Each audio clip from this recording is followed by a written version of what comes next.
Welcome to Psychic Evolution with evidential psychic medium Jamie Clark and spiritual coach and healer Maggie Clark.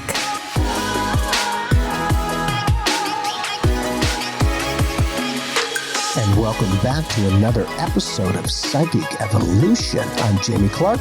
And I'm Maggie Clark, and this is the podcast where you discover the psychic potential within to empower yourself and manifest your psychic and mediumship gifts. And your abilities are so natural, they're supernatural. And today we have our amazing Mindsight researcher, Layton, coming on. We've invited her to be here because of all the things that we could talk about. Today we want to discuss mediumship and divination that you find in the Bible.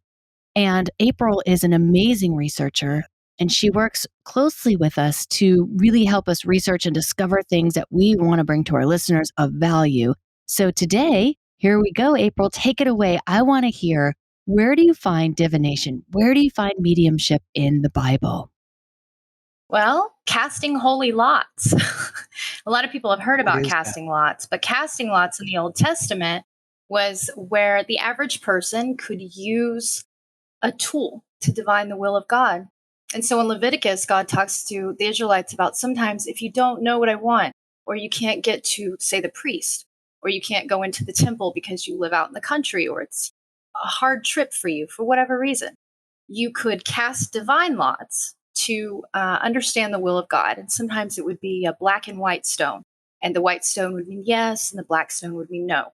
Or they would have a different symbol written on the stones that would describe to them what they would feel the will of God is. So a lot of times they would cast stones, and then, based on what the stones would say, they would go ahead and plan the rest of whatever they were doing, whatever was going on. Usually it was war. We saw a lot of casting lots for war to divine God's will. And are there tools? What are the tools to be able to work with this? Well, it depends. If you were casting sacred lots, it had to be done in the Holy of Holies. So it would be done by the high priest who wore the sacred 12 stones of Israel breastplate. The king would go in. He would ask, I want to go to war with the Philistines, like what happened with Saul. Samuel the prophet had just died. Saul had relied very heavily on Samuel the prophet his whole kingship, the entire time.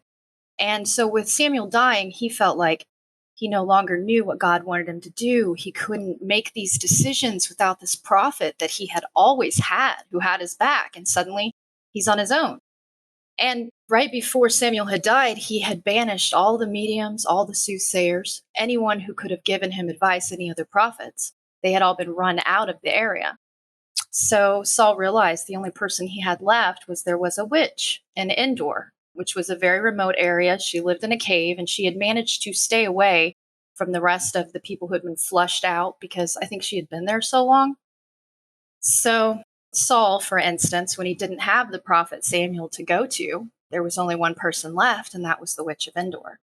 So he went to Endor disguised so no one would know who he was, and found where she lived, went to the cave. And when he got there, he asked her, I need some advice, and I need you to bring up a really good friend of mine. But he didn't tell her who it was. So you can see this is kind of an interesting predicament he's put himself in, because he's basically threatened her life. He said he'll put her to death if she practices mediumship. But now he's in her home asking her, as the king, to practice mediumship. So she screams in the story, because as soon as she starts, Samuel comes up, and she realizes who she's dealing with. So she says, are you going to kill me? Now I've brought Samuel up. You've outlawed this. So what happens to me now? And the king says, no, I need the will of God. And basically, you're the only person to give that to me. Which that in itself is a statement. This is a big statement. Because in the Bible, divination, is generally frowned upon, you think, until you start looking deeper and see that it's not. It's actually encouraged. One of the earliest forms of prayer is divination. You're trying to divine from someone else what you want. What do you need me to do? What direction should I go? So here's Saul with the witch of Endor, and now the prophet Samuel, who's been brought back from the dead. So Samuel looks at the king, and he looks at the witch, and he's like, what are you doing? What's going on? And Saul says, I can't do anything. I can't make decisions without you. I need your help and I don't have it. And so basically Samuel told him, well, you're going to die. You're going to die for this. You're going to die for coming here and not trusting in the advice you already had, which is what he had already been told.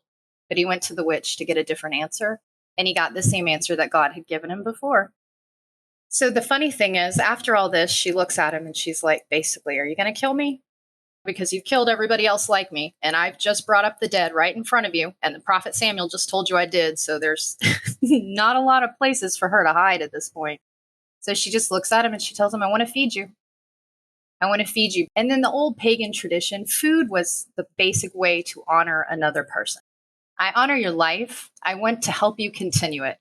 No matter what you do to me, no matter what you believe, no matter what you feel, she wants to feed him because she knows he's in a disguise and he has to travel all the way back now to the castle in this disguise. And it's probably going to be difficult. And for me, I think that's one of the most beautiful parts of the story because he would kill her the day before. If he had seen her on the street, if he had encountered her, he would have killed her and not thought anything about it. But she still cares to feed him after she's done basically what could have cost her life. So I think in that part is very beautiful. I personally feel like that's based in the old pagan traditions of honoring each other's soul, basically. It was very important to the older earth-based traditions and paths that existed at the same time as Judaism and all of the other religions in the Middle East. And the focus in those religions was more on the person as a whole and the family and the unit. There wasn't a lot of focus on, say, commercial success or even tithing. That didn't exist the way it is seen and perceived now in traditional religion. So I feel like for her, that was her statement of saying, I have remained true to who I am from the time you walked through my door until the time you leave. And if you're going to kill me, I want to be my authentic self because I'm already here. I'm already exposed. Let me feed you. I bet she would have probably even offered to wash his hair with her feet if he had let her because she was showing him every compassion and love that she could. I feel like she knew he was going to die. And to be honest with you, it chokes me up a little because here's this woman that he would have killed. She knows he's going to die tomorrow. And the only thing she cares about is, how can I be kind to you? How can I show you all the love that it's possible for me to show you in the period of time I have with you? Which I feel like if we had a religion, that would be it. That's beautiful. That's love. Now, in the Bible, before this point of time that this occurred, she had been walking the earth, and you said a lot of the prophets were being cast out. So prior to this time, they were just running around like you and me and Jamie doing mediumship all over the place, right? Absolutely. Yeah, absolutely. And a lot of people, again, were doing it for themselves because God was instructing them to. This was common. It was not a sin. It was not seen like it is now. It was very much a part of everyday life. If you needed to make a trip because someone was sick, you would cast lots to see if does God approve? Do I need to stay here with my farm and take care of things? Or do I need to travel? It would be completely normal to cast some lots and see, does God want me to travel or does God want me to stay here? We throw runes, now for very similar reasons. The Romans were highly influenced by the Vikings. They spent a lot of time around them, with them, fighting them. And here we have the Romans casting lots in the first century. At the same time, we know for a fact the Vikings are throwing the Elder Furcart runes. I mean, we also have tarot that's coming out very shortly after. I know it comes in the forefront in the medieval times, but it existed in Egypt.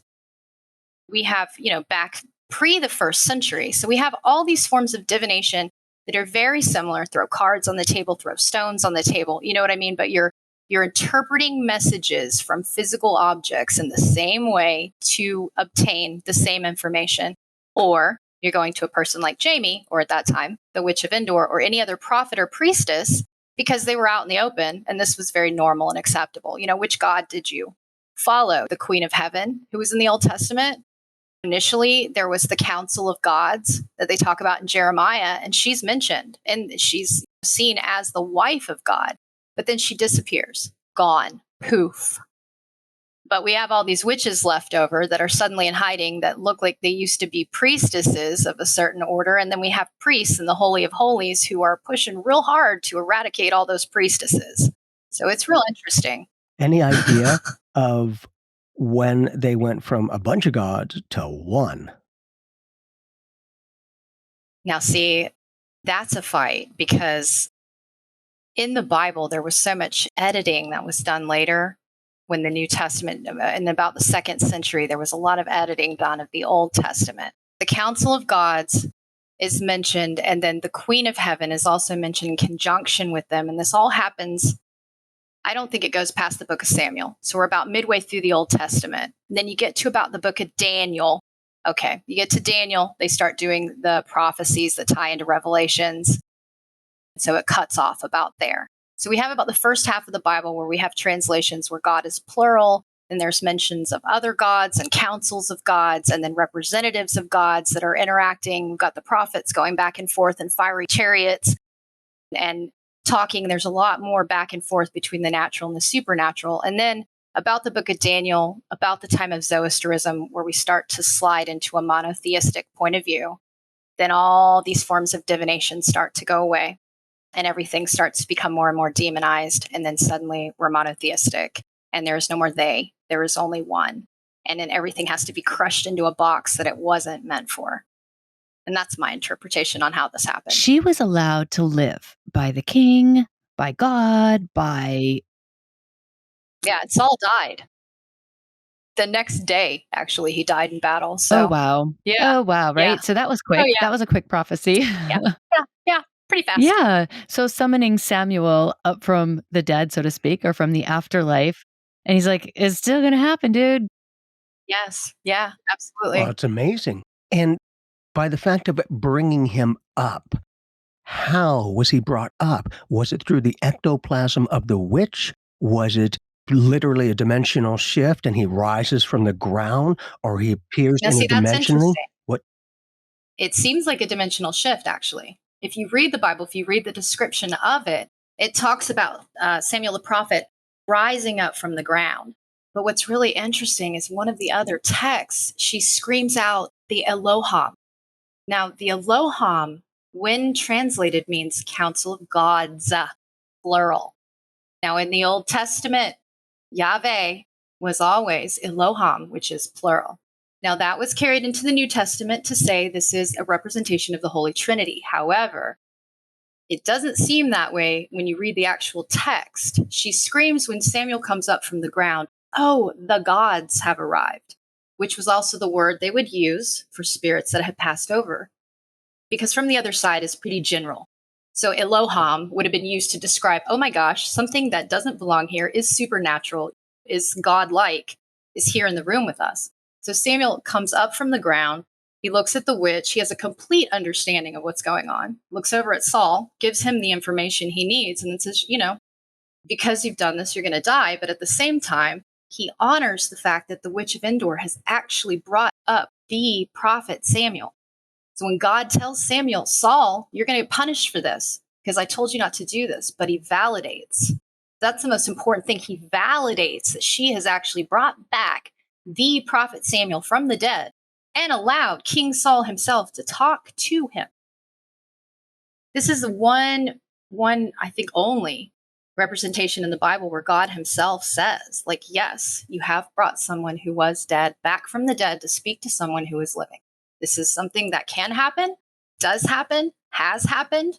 And I think that's why they were so intense on trying to control it, trying to restrict it. But this, I feel like, is a natural gift that if we encouraged more, it would just be accepted, like breathing, talking, anything Gravity, else. right. Yes. Exactly. She was doing what she does. And what she did was talk to dead people. So she decides to feed this king. And what happens to her? Like, what is her Nothing. story? He protected her. They didn't kill her. She was allowed to survive. And as far as we know, with the lore outside of the Bible, she lived to old age and died peacefully. And I think it was because the people appreciated her too. They needed her too. Now, As the Bibles were either reinterpreted or rewritten, do you know, were there a lot of dynamics that were in the first Bible that didn't make it into the second, or vice Oh my versa? gosh, yes. Absolutely. There are several books. The Septuagint, the Pseudographa, there are several books that were removed from the Old Testament and the New Testament. And most of the time, the common theme would be divination. We would see things, the esoteric, if they were more spiritual. For instance, one of my favorite removed books of the Old Testament is called the Book of Enoch. The Book of Enoch talks about the blood of angels that cries up from the ground to talk to the people who can hear it. These are some very spiritual things going on in the Old And Testament. that's the angel blood that's coming out of that? You know, Yes, it's crying up from the kind of ground. interesting, but it's the merge of dimensions. And literally, in this case, as we see humans, the inside is blood, but it's also Right. that connection. And for the angelic, just to my awareness, is the angels have in some way had an incarnation on this planet. Otherwise, it would be the Yes. point that if they'd never been here, going, yeah, I don't even know what it is, but hey, why don't you do this? It became that integration of firsthand experience. Another contributing, that's why I also feel like a lot of the times the angels do have the compassion. They do understand, and a lot of times the scary dynamics, because in doing this, it's part of your soul and honoring it, and then you're going to die from it. And it's like, let me just suppress that.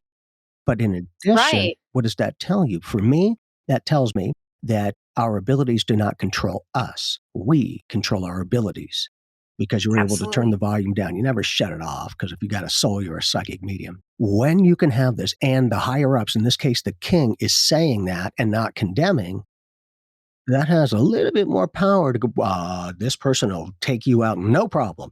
And you're not. You're still here. Book of Enoch, I should point this out, deals with the hybrids, the Nephilim and the Anunnaki. So what we're dealing with there when they have the blood is we're actually dealing with a representation of a hybrid human angel from back in the Bible. And they did a lot of work to remove those. The Anunnaki were, and the Nephilim are only mentioned maybe 2 or 3 times because they've edited them out. So I think where they were going with that was they felt like gifts were a sign that you were part angel. And so if you think about when Noah was born, the story in the Bible that talks about Noah, Methuselah goes to Noah's mother and says, "This is not my son." And she says, What are you talking about? Of course this is your son. And she even goes, "You remember my pleasure. What are you talking about?" Like she's like, hey. And he said, "But this kid's face is shining like the sun. We know what that means." She said, "No, no, no, no." He said, "That's a Nephilim. You've gone and had sex with an angel and had that child Noah and tried to tell me that was my kid. That's a hybrid kid." And so they've removed a lot of this stuff, that would make more sense. And later, contextually, you would be like, oh, okay, so it was socially accepted that angels and humans had children 3,000 years ago and people just talked about it. And then God punished them in the Bible. And this is where all the stories of them coming back asking for justice. Because according to the Bible, God did not create them because they were half angel and half human. They did not come from him. So that was the original source of the first flood. But doesn't that disprove that God has dominion over everything? Absolutely. Right. And so that might be one of the reasons they just said, oh, let's just take this out, because if there is only one God and it is basically the creator of all, then the angels have Right. to be included. Right. And these children had supernatural abilities. Going back to the blood, I know in 5 elemental theory, the blood can also represent the life force. Is that indicative also in the Bible that they're talking about more than just physical blood, but they're talking about life force energy? Yes, Okay. absolutely. Yeah, the blood was a very big deal. I mean, how many books do we have? It's nothing but genealogy. Blood is a big deal. Who you come from, where you got your blood, how it came together. Yes, that was very important. And socially too. I wonder, because that child aspect sounds like some other dynamic where somebody had a beautiful child and they didn't physically, as they perceived it, interact. But yet he was born. And then what if there's a potential that he is extraterrestrial? Because when I was 5 years old is when I was activated by Jesus floating over the kitchen table with spaceships over his shoulders. And I was just washed over, just whoom, uploaded with this energy. And it was now, many years later to go, oh, through my understanding, is this is not the only planet that the Christ consciousness is connected with. However, I'm wondering if, because back then, our brothers and sisters, our interdimensional, our family, galactic and intergalactic family, were also, I believe, in some way, with the technology that they had that was so advanced, people might have referred to them as gods. Oh, definitely. Yeah, absolutely. And the Anunnaki and the Nephilim themselves were referred to as gods. The ancient lore is like, for instance, Hercules would have been a Nephilim. You know what I mean? Someone who was great power, great skill, had all these supernatural abilities, but lived here, and then going on doing his 12 great challenges. And then all these things turn into myth. But the belief is at the heart, it's based in a real person who actually lived at one point in time or another. And that was what I was trying to get to earlier. When they had the hybrid children, some of them had gifts, and some of their gifts were more out in the open. And so they were more of a threat, if you understand, to a normal human. So the flood story kind of coincides with what seems to be a sort of genocide of these different children and their mothers, that the mothers were considered evil to have laid with angels. That was considered unnatural, and they were sinners, like Scarlet Letter kind of situation. So the mothers were cast out, the children were cast out. And this all fed into a really interesting kind of idea that some of us survived, that some of it made it through. They didn't get us all. And some of us have, traces of that left in our blood, in our DNA and who we are. The one point I wanted to bring up is I feel like if people understood that the primary reason why divination, especially as it pertains to the Bible, and mediumship have been sort of demonized, I guess is a good word for it. The reason why that happened is because this was also a form of control. Like if you had to come to the priest to ask him what he had to do, then you had to pay your tithes, then you had to be in church, then you had to be doing what was expected of you. But if you knew that you had the option to use a natural gift that you had, or to go talk to someone who has a natural gift that they can use, and that's okay, wasn't a bad thing, I think that we would have developed a lot more open. We would have been ready for this shift 2,000 years ago if we would have just accepted what it meant to be a human and stopped trying to make ourselves into something else or deny ourselves things based on what we feel like a supernatural being wants us to do. It's made a huge difference in how we've developed.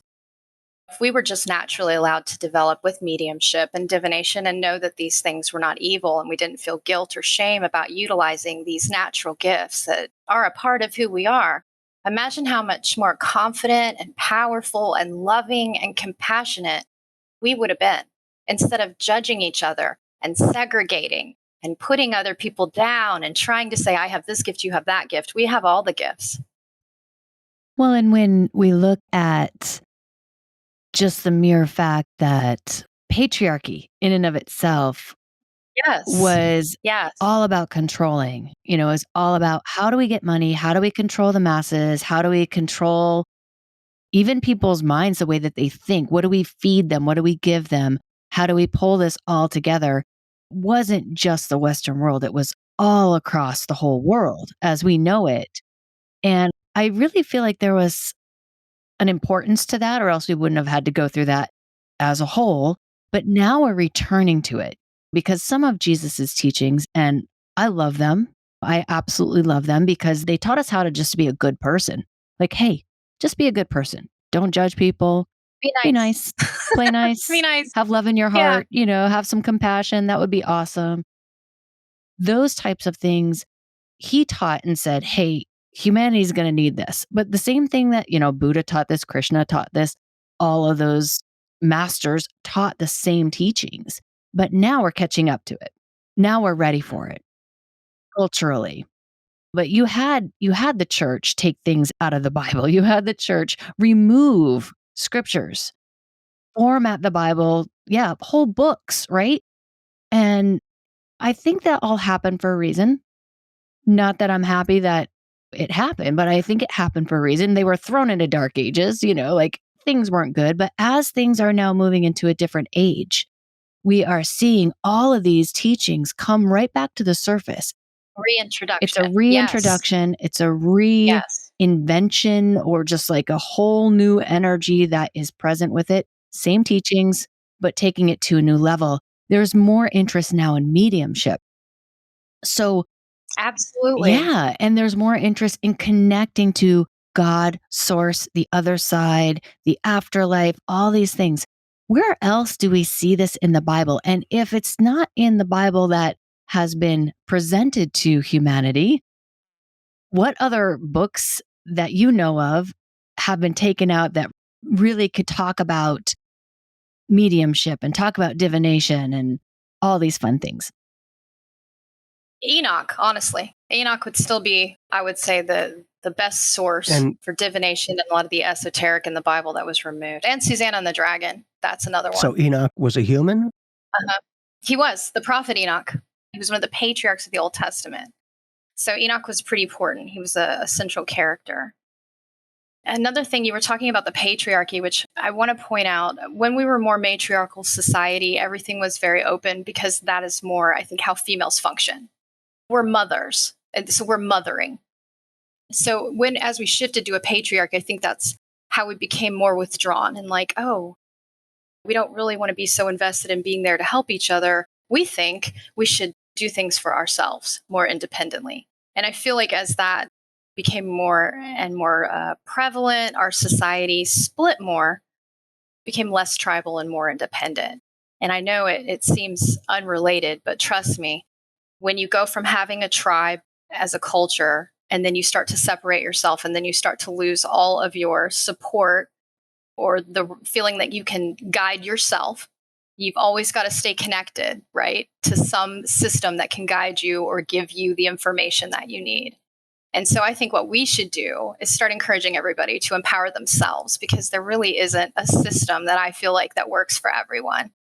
And we have so many gifts that we've been told we can't use, or we've been shamed or felt guilt about, that I think this is the time. This is why this is happening. It's why all the information is getting out there, so that we can all just start to embrace our authentic self, walk our path, speak our truth. For the first time, a lot of us are coming out. Even me, like I've pretty much hid, I study this stuff, but I hide because a lot of times you don't know how it'll be received. And now? You don't know how people will feel. Are you becoming more comfortable? Yeah, absolutely. Absolutely, because people are becoming more comfortable with this. But where else it's in the Bible, Maggie, is when Jesus was crucified, the Roman soldiers thought it'd be fun to cast lots for his clothes. And shortly after that, when Judas Iscariot betrayed Jesus, the disciples got together and cast lots for who would replace him. And Matthias got the lucky lot. So it's interesting, they would have you believe this is gambling. I was taught in the religion I was raised that casting lots was gambling. And so I had always said, well, yeah, gambling's wrong. I'm not supposed to gamble. But how funny is it that all this time it was never gambling? It was always divination. But it's much easier to excuse gambling, you know what I mean, than it is to excuse divination, and especially divination at the direction of God himself. How do you say in Leviticus, if you don't know what I want, go ahead and throw lots and divine for my will, but then turn around and say, divination is a sin and you'll be put to death. This is where we get a lot of the conflict, I think, that's shown up now, where people are confused or feel guilt or shame about natural things that are not bad. Now, in Leviticus, was that God's message? Yes. Okay. Absolutely. Under certain circumstances, you were allowed to divine for God's will, and it was called sacred lots. No. And then if you were just divining, it was just casting lots. And there were sacred lots and casting lots. So God's will, and then, I don't know, maybe sounds like tarot or throwing runes. Yeah, huh? And then if you throw the lots and play the slots, you're going to do well. There you go. There you go. There you go. We got it now. We just wanted to take a quick moment to share with you our upcoming live podcast event, the first one ever. Check it out. Hey guys, I'm Jamie Clark. And I'm Maggie Clark. And we're the hosts of the Psychic Evolution podcast. We want to let you know about our first live psychic evolution event. An Evening Under the Stars in beautiful Cave Creek, Arizona. On November 27th, 2021, we are opening up the night with a sound bath for the soul with crystal bowls and intuitive healer Harmony Fonseca from Season 3 of the podcast, and also a guided meditation to help heal Mother Earth. And then we are welcoming spiritual guide Rebecca Cutehands for a live recording of the podcast with a special episode called Healing for the Planet. Following the live recording, we're going to be offering gallery readings for the audience. So for more information and to register, please visit psychicevolution.net. We look forward to seeing you and having fun with our psychic evolution. It's all about the evolution of your psychic senses. Your psychic evolution. Another dynamic that I see a lot of over the past number of years is I have a lot of clients coming to me that their pain of loss is outweighing their fear of condemnation from the big guy. Yes. And they'll sit before me, right? And a lot of times they'll be like, Jamie, I've never been to somebody who does what you do, and my church doesn't look too kindly on it. And my response is, first, congratulations for having the guts to sit here. Second, that's right. Let's just get a basic meaning of mediumship. To me, a basic meaning is to consciously connect with a being, a spirit, an entity outside of a physical body. Now, with that basic definition, if you talk to God, the angels, Jesus, you're doing mediumship. And I'm willing to bet with that particular style, you're hoping and praying for life-changing miracles and instant communication. Because if you're connecting with God in any way, but he doesn't have a physical body as we perceive it, yet you got a direct connect. Wait a minute, isn't that weird? I think. Well, prayer is divination. The oldest form, the most basic, earliest form is prayer. And that's the point. Most of us were taught prayer. For me, prayer is talking. Meditation is listening. Most of us are always talking and projecting, but we don't allow that energy, that information to come to us all the time. You know, it's like, am I making stuff up? What the flag nog? And then that uncertainty is a dynamic that can shut them down. And when they're not able to act on what their essence of their truth, their soul and consciousness, it's who they are, you start to feel choked off. You'll start to feel challenged. Was there anything in the Bible about maybe some people who weren't allowed to use their abilities, that they got together and created, I don't know, like an organization or a blending? I'm not sure this is where you wanted to go, but the closest thing to that would be Cain and his children in the land of Nod. And that is a bunch of fun. That's the Nephilim. That's the Anunnaki. That's the beginning. Lilith was the first woman in the garden. I don't know if you know this. Do you know the original, the oldest creation story? Is that Eve's sister or no? No. Before Eve, God created Lilith. Lilith was the first woman, the gift for Adam. But Lilith was a bit haughty, you guys. She thought a little bit much of herself. She thought she was Adam's equal. Adam was very upset about this because he was created first, so he was clearly God's favorite and the best. So he went to God and he was like, this woman you created, she's kind of haughty. Got to do something about it. So God was thinking about it and he said, well, I took her from your head, from your skull bone. So maybe I'll take her from your rib, the next one I make. Putting the pieces together. So Lilith is done because God's already planning on Eve and where she's going to come from the middle. So they're even. So he tries to talk to Lilith about her attitude and she really has no interest. She's like, I'm not going to lay under that man. He can lay under me, is what she tells God. We're equal. Why are you trying to do this to me? God goes, you're really not going to work. I'm going to have you cast out. So he throws her out and she goes to what's called the land of Nod, which is probably one of the greatest mysteries I will never solve, but continue to try. What Nod is, I guess, is an area that was outside of the traditional Garden of Eden. But it seems to be structured in a lot of ways, which is also really interesting. But Lilith waits in Nod. And then, of course, God gives Adam Eve. Then they go through the whole rigmarole. She gets thrown out of the garden. Cain kills Abel. Cain gets cursed, goes to the land of Nod, where he has children, hundreds and hundreds of children. Well, guys, there's only one chick in the land of Nod. So that would be Oh, the only yeah, story I'm fun. aware of. Right, exactly. But most people aren't. Lilith and Because Cain. I'm like, Yeah. oh, me growing up, it was only Eve, and she come from the rib. Yes. It's kind of interesting, but to me, life is symbolic as well. And Lilith, apparently, I believe, was taken from his skull. Wait a minute, the skull, the top of the head, the crown chakra, unification. How weird. And she was all about it. And in that capacity, it's interesting that, and again, I just know for myself, but that condemnation, that fear is a big motivator and demotivator. Yeah, Here's your power, but don't absolutely. use it. That's right. That's right. And it's also interesting that in the background, if you think about the story of Adam and Eve, think about Eve knows Lilith is out there in the wilderness. They call her the screech owl after. So her screams at night are supposed to be pretty impressive. So the Garden of Eden isn't as amazing as sounding towards the end as we're thinking. Because here's Eve knowing this is what's going to happen to her. But she takes a bite of the apple anyway, guys. And I feel like that's an important part of the story that gets left out. I kind of feel like She it's knew. symbolic as well. That apple is usually Absolutely. associated with a teacher. Let's take a Hmm. bite out of And the that and snake, nourish it. the serpent is all intelligence. They were very wise. Well, talking about what Jamie said about the apple, I know when you cut the apple in half, it creates the 5-pointed star.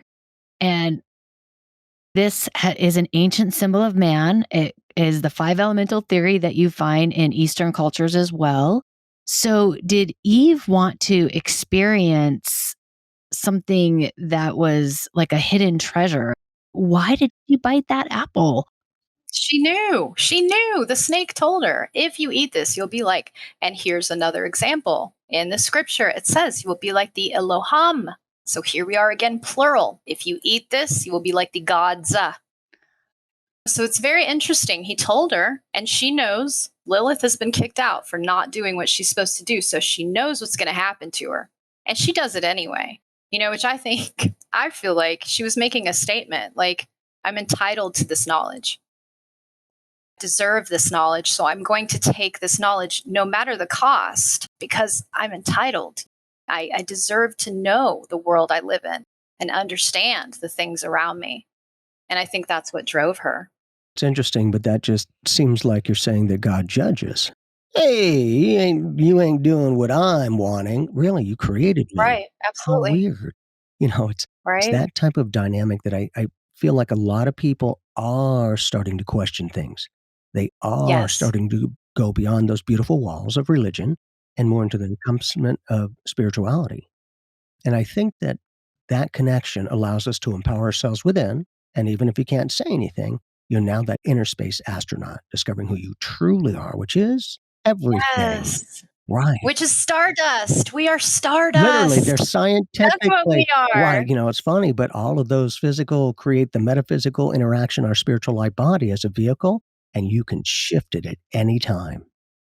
Why? Yeah, Do absolutely. you know why, besides symbolically for me, why Lilith was taken out of his skull and then another part of the physical body, Eve, is a rib? Well, because according to God, by taking Lilith out of the skull, he gave her the idea that she was equal to or above Adam. And it was very important for Eve to understand that she was beneath Adam. You kind of bringing that up And as they don't. that's an idea. Right. Touching the big head. Yeah. Right. That's I'm like, yeah. Yeah. Brilliant. Yeah. So then when the ribs, the rib makes the statement of, you're not above anybody. You're right here, equal in the center. It's interesting to me that as early as we have the dynamics of the first male and the first female, there's already a power struggle that's playing out that involves a supernatural being. It's almost like we've always sort of struggled with the idea of equality. And I think we're coming around to that too. I'm seeing a lot more of that in the past century, that we're like, oh, look, males and females we are equal. We can do the same things together. We can have these respects for each other, and it doesn't say anything about anyone else. You know what I mean? And I think that's beautiful too. But I think if we had understood the story of Eve when we were little girls, if we'd understood it from the original, the whole story, I think it would have made a difference in our society a lot, and the women in our society. A lot of us feel like we're responsible for sin as a whole, as women. That's something that's been kind of cast on us. Like at the end of the day, everybody knows it was a female who brought the ultimate destruction and pain and suffering to the world, you know? I just kind of feel like physically that was the ending of the old pattern. No, really? It just died? I hope Okay, so. here, let's keep living now. Let's Yeah. keep moving. Live beyond that. And now to bring it full circle, because I can't help myself, the children of Cain and Lilith were the Nephilim that I was referring to, that would have been the ancestors of the descendants with the gifts that were hunted. So we're running in a tight circle here. Yeah. It's interesting. But also in the aspect of that, knowing how much mothering so that it doesn't become smothering. Because, you can start doing that and then you're so much aware of it. You're living for everyone else and not yourself. Right. And, Right.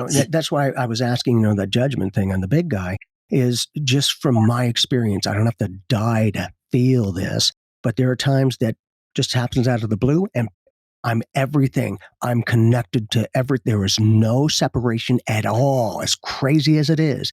And The love, universal mind. it is love everywhere. No judgment at all. Complete acceptance. Because we start to realize that these dynamics that we have are only an experience. And any experience only holds the value that we place upon it. So they might. I was just sitting here thinking, did I ever have an experience where I felt complete love and acceptance in a religion? No. And the I great don't thing, think so. I can't relate to and that. you don't have to be anything different at all. Good, bad, Yeah. happy, sad, anything, whatever you've been, completely loved and accepted. And the words that Right. come to me, every time I unify, who are you now? I'm like, Right. holy cow, this eternal life. That's why I always say, seriously, but playfully is I never talk to the dead, only the living. We have that one Right. life and eternal life. You raise a good point there, but I'm conditioned to say dead because obviously that's what we say in our society. But I do like that you don't use that. Just say, they're still alive. Everything has just changed form. And I agree with that. I think we should change our terms. Our crossed over. It's happening. Yeah, whatever you want to call it. It's only vibrational patterns on the ear knobs to tune self to hear the patterns and apply a meaning. That's why with any other language, right? What does that mean? Yeah, same Right. thing, different vibrational patterns on the ear knobs. Then it's the old adage, This is true. yeah, rose by the end of the name is still a rose. Because people Mhm. doesn't necessarily realize that in talking directly to God, who seemingly didn't have a body, even though it created everything, is still a connection and communication. And they're actually receiving information through mediumship. Uh-huh. It's interesting that we'll be so much in it and not even realize that we're of it as well in that case. Yeah, but I think that goes back to, like I said, I feel like it's like breathing. It's like talking. It's like thinking. It's like swimming. It's like sleeping. I mean, these things are natural to almost all of us. We've been conditioned to think they're not. Yeah, and so natural, they're supernatural. Yeah. Oh, I opened myself up for that one. Okay. I couldn't resist. Fair enough. But I'm wondering if possibly some of the information from way back when actually is connected to potentially an extraterrestrial. I don't know. There's a snake, and those in a species have been referred to as reptilians. Now that is Right. a very real species. Just from my awareness and doing this 50-something years, you can make a Mhm. lot of connections. I'm curious to see if people who were talking to God or praying and got an answer. I'm wondering if some of our brothers and sisters, extraterrestrial, were mentally telepathy, loading them up with information. Oh my gosh. I mean, my personal opinion, yes. Yeah. Personally, yeah. Do I have anything to substantiate that? No. But Why do you I feel mean, and know so strongly for yourself? there's too many different paths of information to too many different types of people for me to believe that one consciousness is connecting with everyone and communicating. Just personally, I believe that I think there are several different consciousness that are communicating with all of us. You know what I mean? Several. I don't think there's a limit. I see it like gifts. I mean, we have unlimited. And that's the point. Yeah, you're able to do that, and you're allowed to do that and keep going, even if no one's supposed to know the very thing that's being Right. condemned, yet you can still do it and still accept it. That's huge. Right. Yeah. And go ahead. I was just going to tell you, I was thinking you said about the reptilians, and a lot of the early descriptions of the Nephilim, that were up in the hills, the Carpathian Mountains, actually. In the first century, there were a lot of legends about them and their descendants, what was left of them, hiding in the Carpathians. And they were described as being like 6 foot tall with serpent-like skin, very pale skin, and sort of reptilian faces. And I was reading these descriptions years ago. I was, 15, 16. It was in the 90s. So there wasn't a lot of information back then.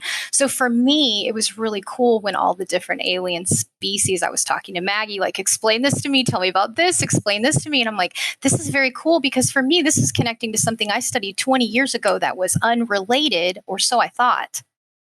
And like the more I study, that's what I'm saying. All this stuff is coming into a big circle. All the stuff that I thought wasn't related and I studied is all fitting. So potentially the Nephilim were Yes. reptilian. That would not surprise me at all. Wow. That would not surprise me, because if you think about it, when they came, they fought. There was lots of fighting, and that's why God had to get involved, as we had to control all this fighting between the humans and the hybrids. The hybrids are stronger, faster, and smarter. So it seems like if he wasn't called in, he would have allowed that to happen. That's weird. Yes. They would have been the prominent race. So Lilith and Cain are in Nod. Yes. Birthing a reptilian babies, all kind hybrid of babies. species. Army. Yes, ma'am. Wow. This is awesome. Yes, ma'am. And that's the book of Genesis when they talk about it. Now, here's what's even funnier. When Joshua and the walls of Jericho. So the story is that the Nephilim were in the hills outside of Jericho, and that's why they needed the army. So when you go read in the Bible, it actually talks about how scared they were of the Nephilim being in the hills, and like, oh my gosh, the Nephilim are out there. We need the whole army to protect us because the walls are not big enough, because the Nephilim were also called in the Bible giants. Exactly. Yep. I was just going to go there. Goliath was considered to be a Nephilim, and he is one of the very few descriptions of a hybrid Nephilim in the Old Testament is Goliath, the giant that David killed with the stone. So it's very interesting. God, he should have played baseball. I know. You got an aim, man. Well, what's really cool about this is you see these in the Philistines, right? The Goliath was a Philistine. The Israelites are always fighting the Philistines. In the Old Testament, they're going to war with Philistines. Who is Saul going to the witch of Endor to ask about? Do I go to war with the Philistines? Are you kidding me? So there's this whole group of specific people that keep coming into the picture when it has to do with hybrids and Nephilim, and specifically war. So long story short, yeah, I think they could be reptilian based on what you've told me. I just Now, I heard something the other day that there was actual footage of a giant being run out of a cave in Iraq. Mm-hmm. Oh my gosh, you guys, the Carpathians. This is what I'm talking about. This is the same area. Right. You're in the right area. Okay. That's amazing. Same area. And Yes. they're thinking that might have been the last of the giants. They're not gone. There are more giants on this planet. Oh, yeah. Are you kidding? No, we're hiding a lot of them. Us, you and I, walking around in everyday life, we hide a lot of that DNA. That stuff's in there. I really believe that. I believe a lot of us have the remnants, of several ancient societies. I'm wondering if they knew back then, kind of scientifically, that we as the lineage have all of their thought processes, their perspectives of life back there, that thought is registered in water or the molecular structure. And so what if back then they knew that they could say things enough to where that person accepted it as a reality, and then it vibed because that thought, that intent was so much pushed. Thoughts or things. Yeah. Yeah, absolutely.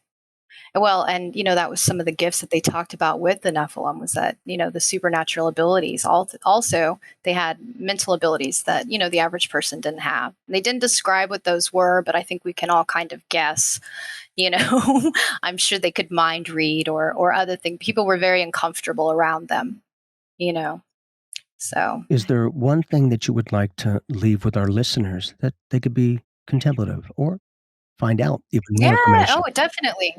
If you felt reserved about divination or mediumship or any kind of outside, skill or gift that you have, to feel comfortable to embrace your authentic self and to release any shame or guilt. I was raised in a very oppressive religion, so I understand shame and guilt when it comes to using your own tools and being yourself. But yeah, I would just love to impress to everyone it's okay. It's okay to be you. It's okay to experience all these things and have this love. It's not a bad thing. It's a wonderful addition to everyone's life. And I think it gives you more tools, which who couldn't use more tools in today's world? Who doesn't need more help navigating? This is a natural part that we've kind of rejected, I feel like, wholly, that I'm really grateful to see us as a society accepting and acknowledging and validating. This is very valid and important. Thank you so much for joining Very us today, much so. April. We absolutely loved having you. Of course. Of course. Thank you so much for having me, guys. Definitely. You're awesome. Thank you. Thank you for tuning in. And if you want to hear more, you can hear the unedited version of this podcast episode, which is almost an hour and a half of conversation with April about the Witch of Endor and mediumship and divination in the Bible. You can check this out on our Supercast page. The link is in the show notes. And have fun with your psychic evolution.